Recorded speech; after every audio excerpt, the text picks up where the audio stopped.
El sol pegaba en la piel hasta convertirla en una lámpara de memoria. El sudor se secaba en sal, las hojas de caña crujían como papel viejo bajo los pies y el humo del hogar lejano tenía la dulzura de una promesa. Costa Atlántica, siglo XVIII. Tú eres Amara y tus dedos conocen el ritmo exacto para peinar a tu hermana menor. Su respiración es un compás que te devuelve al centro. La voz de tu madre, que hablaba en tonos bajos alrededor de la olla, era la brújula de tus noches. La paz era el olor de yuca cocida y la risa de niños que corrían hacia el río. Todo eso estuvo allí hasta que llegó la mañana que olía a pólvora y a cuentas de metal. Gritos rompieron la aldea. Botas nuevas amasaron la tierra como si fuera arcilla. En una ráfaga de humo y manos que no buscaban nombre, te arrancaron del pecho el nombre que tu madre te dio y una voz extranjera te puso otro. Antes de que te empujaran, tu madre apretó un brazalete de cuentas en tu muñeca y dijo una palabra que cerró la noche en tus dientes. ¿Cómo guardarás ese sonido cuando todo quiera borrarlo? Los hombres llegaron con mapas y monedas. En la primera hora hubo un diálogo que parecía un juicio. Un mercader dijo: «Venden fuerza, piel y edad». Y un capataz contestó con números. Te empujaron, te sacudieron. Las raíces del bosque cortaban tus talones mientras caminabas. En la marcha, un hombre llamado Kofi intentó calmar a una mujer que se desmayó al borde del camino.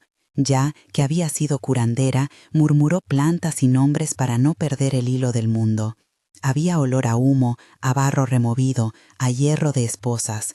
La identidad se redujo a una esfera de metal colocada en tus tobillos. Te llamaron María cuando llegaron al fuerte, pero en tu boca el nombre de Amara seguía latiendo como una herida que se niega a cicatrizar. ¿Qué fuerza hay en una palabra que te quitan? En la oscuridad de la bodega se acumuló la verdad, la humedad pegada a la piel, el latido como tambor ancestral que se confundía con el sonido del agua contra el casco, el olor a vómito y orín que ya nadie tenía fuerzas para disimular. Había conversaciones en susurros que eran planes velados, diálogo en la bodega, intercambio de esperanzas y miedo. Amara dijo: «No puedo respirar». Ya respondió: «Agarra mi mano». Kofi preguntó: «¿Qué recuerdas de los cantos?» Amara dijo: «La canción que mi madre hacía para la lluvia». Un hombre llamado Joao comentó: «Si nos escuchan, nos matan». Miriam susurró: «Entonces cantaremos bajito». Pedro añadió: «No podemos permanecer callados para siempre». Tomás, el capataz de guardia, gritó encubierta: «Silencio». Amara susurró: «Guardaremos los sonidos». En esas 10 voces, una conspiración tomó forma como un hilo fino que nadie quería ver romperse. El fortín olía a sal, a cuero viejo, a papeles con nombres. Dentro, la vida tenía un ritmo matemático, conteo, filas, marcas. Viste a otros perder nombres y cuerpos. Un comerciante con sombrero abultado, Hawkins, marcó la carne de un joven que tosiendo no dejaba de mirar el mar. Y la marca quedó como un mapa de ausencia. La existencia cotidiana en el lugar de embarque era una secuencia de imágenes sensoriales que escupían la memoria. La madera del muelle que crujía como un cuerpo cansado, el sabor metálico del miedo, el viento que llevaba moscas, la voz del leñador que ataba cajones, el brillo curtido de las cadenas. Dentro de las celdas, la enfermedad rondaba como la sombra de un perro hambriento.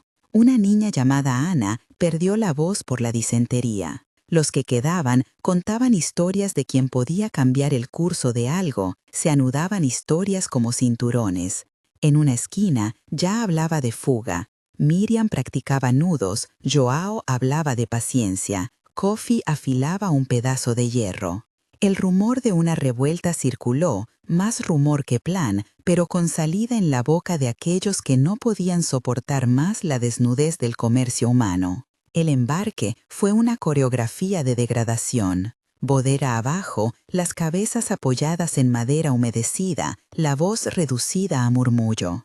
El calor, la falta de aire, la cercanía de respiraciones ajenas que te pegaban la noche a la piel, los ojos que miraban desde atrás de párpados aplastados. En el centro de esa penumbra se gestó una revuelta parcial, cadenas destinadas a volar, una cuerda preparada, el ruido en la cubierta para distraer. Había diálogos tensos antes del intento. Kofi dijo, 1 por 1, cuando abran la reja. Miriam negó, no podemos esperar a que nos maten. Amara preguntó, ¿y si el timón cambia rumbo hacia el escorbuto? Joao aseguró, si fallamos, lo harán recordar. Ya murmuró, tengo una idea para el candado. Pedro sonrió con dientes astillados. Vamos a hacer que sientan el mismo miedo. Thomas, en cubierta, hablaba con la tripulación sobre viento y carga. La revuelta estalló como un animal viejo, con ruido, con gritos, con breves instantes de triunfo. Pero el mar y las balas son aliados de quien comercia con humanidad.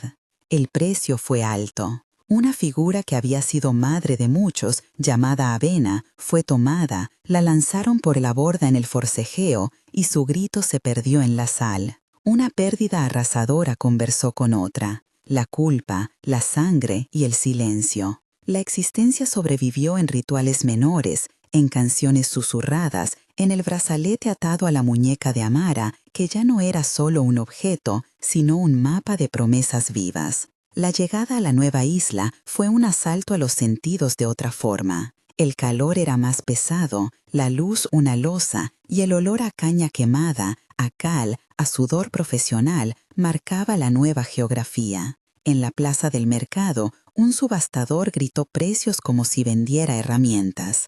Allí, Amara fue vendida a un plantador llamado Mr. Belford. Un momento de tensión 1, la decisión. El día que decidieron prender fuego a un cobertizo lleno de leña, la adrenalina tuvo nombre y olor. Los ojos se hicieron pequeños por la cercanía del calor. Miriam dijo, si nos descubren, morirán a la vista. Kofi añadió, si no lo hacemos, viviremos siendo sombra. Las manos temblaban al pasar las chispas y alguien, Pedro, se quedó inmóvil, recordando la cara de su hijo. El conflicto interno se mezcló con memoria de crueldad. El primer gesto de llamar al fuego fue un acto que pesó, una elección que quemó parte del alma, pero prometió respirar distinto. La noche fue un telón de humo y canto. En la mañana, la reacción del dueño fue brutal y personal. El costo fue sangre, pero la moral interna cambió. Ese momento tuvo iones de furia y piedad entrelazadas. La decisión transformó miedo en calor de armas. Momento de tensión 2, la traición. Un informante, un joven llamado Luis, fingió amistad y vendió información al capataz Thomas. La traición olía a cerveza y palabras fáciles. El día en que prepararon la salida, Luis apareció en la sombra y señaló rostros. La red se tensó hasta romperse. Algunos fueron golpeados en público, otros enviados a humillaciones que pretendían borrar el canto. La memoria de Amara vaciló entre rabia y sed de justicia. Fue un episodio donde la confianza se fracturó y dejó cicatriz que tardaría años en cerrarse. La reacción fue visceral. Kofi la golpeó contra el suelo y juró castigar a Luis. Miriam lloró en voz alta y ya entonó música para sanar costuras. Las consecuencias duraron meses y enseñaron que la lucha debía ser más astuta que las manos de hombres que venden nombres por monedas. Momento de tensión 3, la pérdida personal. Durante la revuelta mayor, cuando la plantación fue incendiada en varias zonas, Amara perdió a Ana, que fue alcanzada por astillas y humo. La escena fue un poema de polvo y gritos, cuerpos que corrían, el olor a caña ardida que quemaba los pulmones y la sensación de una garganta cerrada por ceniza. Amara sostuvo a Ana hasta que la vida se escapó de entre sus manos. Ese sacrificio fue el fondo de todo lo que vino después. El dolor se convirtió en estandarte y en lección de cómo cada nombre perdido alimenta la determinación de no dejar que los demás sean borrados. Finalmente llegó el clímax. La revuelta que se había tejido en noches y en cantos estalló una madrugada contra el amanecer. El fuego lamió edificios, la caña ardió como un mar en llamas y las llamas supieron a palabra larga. Hubo combate físico con los hombres del plantador, con el overseer Thomas liderando la represión. En la secuencia decisiva, Amara tuvo que tomar una decisión que selló su destino: entregarse para que otros pudieran huir, o intentar escapar y dejar a la comunidad a su suerte. Ella se colocó en el centro del campo en llamas, con el brazalete al sol, y permitió que la captura recayera sobre su cuerpo. Su sacrificio permitió que docenas cruzaran el río y se perdieran en la espesura. En el momento de su captura, gritó una canción que su madre le enseñó. El canto cruzó el humo, llegó hasta los que huían y se convirtió en brújula para las generaciones. Fue un acto deliberado para convertir la pérdida en legado. Epílogo primera parte, inmediato. Después de la revuelta, la plantación ardió y el paisaje cambió para siempre. Los hombres que sobrevivieron vagaron por caminos distintos. Algunos encontraron muerte, otros hallaron nuevos nombres. La comunidad que escapó se reagrupó en una orilla lejana, con cenizas en la ropa y en la memoria. El brazalete de Amara fue pasado de mano en mano como testigo de lo que habían logrado. En los días que siguieron, las mujeres comenzaron a enterrar lo que pudieron y a cantar nombres en una lengua que no sabían que resistiría tanto. El testimonio oral se convirtió en documento vivo. En esa estación, la memoria era un trabajo de costura, donde cada gesto reparaba una herida. Epílogo segunda parte, años después. Años más tarde, en un asentamiento separado, los hijos de los que huyeron practicaban las canciones de Amara sin conocer todos los detalles de su vida. En una pequeña piedra frente a un chorro de agua, colocaron cuentas y una placa improvisada para recordar la que se entregó por todos. Miriam enseñaba a los niños a trenzar brazaletes, ya preparaba ungüentos y Kofi narraba las rutas que les salvaron. Esos ritos simples se convirtieron en escuela. La palabra impuesta ya no era la que dominaba. Los nombres recuperados circulaban en jardines, en refranes, en recetas. La resistencia se volvió cultura y la memoria siguió siendo puente. Epílogo tercera parte, presente y legado.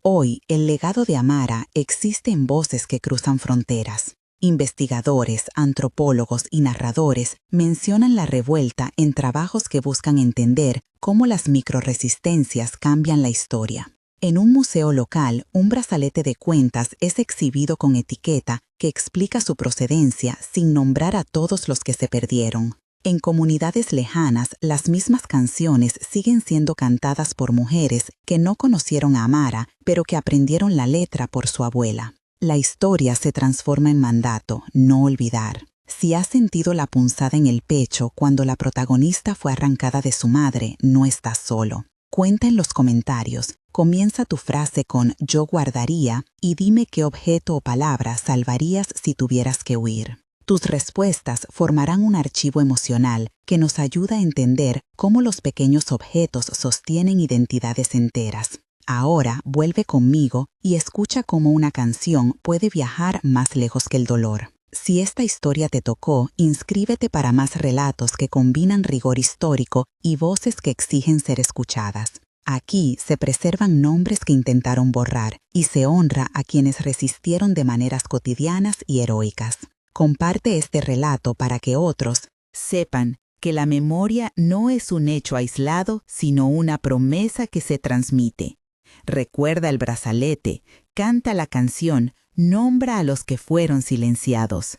La memoria no muere, se planta, arde y vuelve a florecer.